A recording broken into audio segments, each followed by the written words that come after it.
Not everyone can become Helen Mirren or Robert De Niro and hold themselves to the highest level for most of their careers. Most young actors and actresses, who at some point are caught up in the wave of success, do not manage to rise high enough to stay on top for a long time. With these usually, Hollywood is not ceremonious and quickly writes them off after a few failures. Today, we'd like to remember the career of actress Bridget Fonda, who was gaining popularity in the 1990s and had every opportunity to consolidate and move to the next level. But she lacked something at some point and is now almost forgotten. That Bridget Fonda would have a career in Hollywood was essentially a given. Her name was already more well-known than most actresses would ever be, because she was a descendant of the illustrious Fonda acting dynasty. One of the greatest cinema and stage actors of the 1940s and 1950s was her grandpa, Oscar winner Henry Fonda. In the end, his career lasted for 5 decades. Her Aunt Jane Fonda, who starred in classic movies like the sci-fi comedy Barbarella, and amassed numerous other honors, has won 2 Oscars. She is also known for her work as a social activist. Peter Fonda, Bridget's father, who starred in the experimental road movie Easy Rider in 1969, became a hippie legend and served as the inspiration for a song by the Beatles. Easy Rider also featured Bridget Fonda in an uncredited role as one of the children. She would become much more well-known only a few years later. Fonda's first credited role came in the 1987 Cannes Film Fest favorite aria. Her performance was lauded by critics and filmgoers alike, and the film proved Fonda's first step toward stardom. Her career as an actress developed rapidly, and at the age of 23, she got into the very popular TV series 21 Jump Street, one of the main roles played by Johnny Depp. Based on the series in 2012, Sony Studios made the film 21 Jump Street with Jonah Hill and Channing Tatum. In general, the girl is either noticed or saw a legendary name and poured with offers of supporting roles.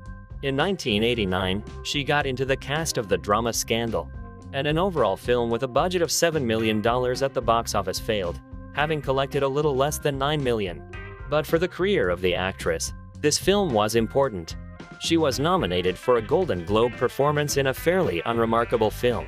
Bridget's career took off from that point on, and it was only 2 years after her first screen appearance. Bridget Fonda had roles in some movies between Easy Rider and the 1990 mafia blockbuster The Godfather Part 3, but the latter is largely regarded as her breakthrough movie.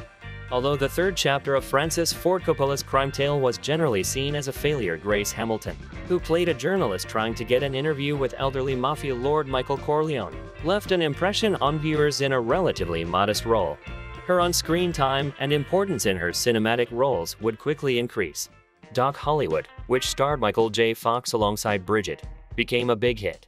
The picture collected $55 million at the worldwide box office, with an estimated $15 to $20 million budget.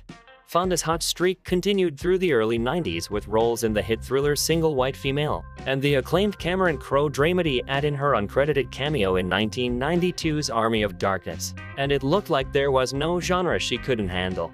She could play hip and cool, sweet and vulnerable, or intelligent and sexy with equal comfort.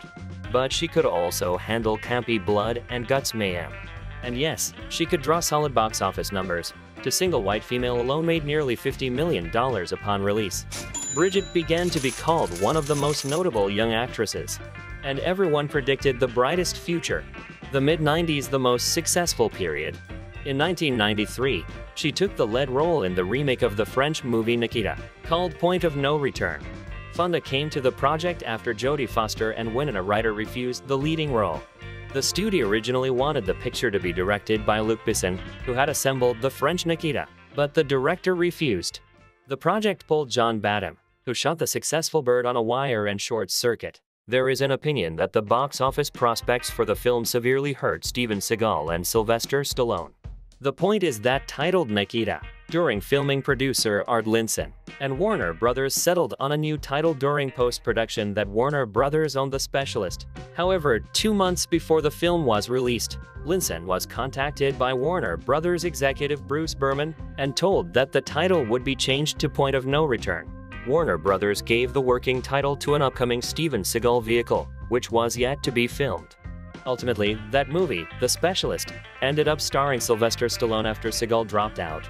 The film was not a big hit and received mediocre reviews from audiences and critics alike. but the film was able to recoup its $15 million budget. Bridget's career was not affected by the mediocre reviews. Several more successful roles have followed by several other successful first and supporting roles. In the movie Little Buddha, Buddies, Rest in Motion, Rough Magic, and It Could Happen to You, the actress has always chosen the role carefully and alternated small independent work with roles in major studio films. That is, as the royalties rose, she didn't try to do every movie that was offered. In 1997, it seemed that Bridget Fonda was about to become a big star. She was noticed by director Quentin Tarantino and invited to the movie Jackie Brown. Who could surmise that the film to collect at the box office is a small amount of $40 million? And many audiences would call it the weakest film of the director's career at the time. Jackson, by the way, does not agree with that. He believes this is the best film Tarantino of those in which he starred. After Jackie Brown, things did not go well for the actress. All in row paintings with her, all in a row went flop. The studio did not even release some of them in wide distribution, immediately sent on videotape. And some of these films, as Simple Plan, clearly do not deserve box office failure. The failure came from the film's too long production process. Between 1994 and 1996, Ben Stiller was set to direct this film with Nicolas Cage to star. Stiller walked away when Cage's salary began to affect the film's overall budget. Brad Pitt and Juliette Lewis were attached to the star but left the film because of scheduling conflicts. In the end, all the big stars scattered, and the project became too dim a film in the eyes of the average viewer. The name of director Sam Raimi in those years too, few people knew. And for $30 million, the picture made only $16 million. Following Simple Plan failed and the horror flick Lake Placid. And after that, the real disaster happened at the box office with the big-budget comedy Monkeybone. The crowded schedule she maintained at her peak may help explain some of Fonda's more questionable career choices, and there are a few to choose from, none of which proved quite as doubtful as 2001's Monkeybone. Pitched as a madcap action animation comedy mashup, it probably sounded like a risk worth taking for Fonda. Unfortunately, it proved to be three things that Hollywood will not tolerate: expensive, difficult to market, and almost unwatchable. Monkeybone tanked at the box office, and although she wasn't blamed for its poor performance, it remains one of Fonda's.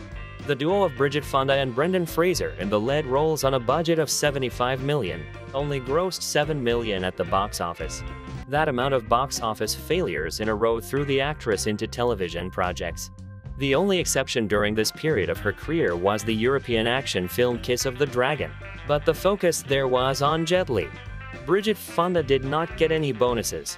It was here that the actress's life, the composer Danny Elfman, who wrote music for a lot of Tim Burton's films. In the noughties, the actress decided that doing second-rate TV shows weren't what she needed. Bridget married Danny Elfman and left the movies.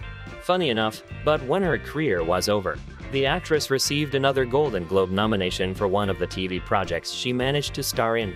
Since 2002, the actress is no longer acting anywhere and is engaged only in the family, in her own words.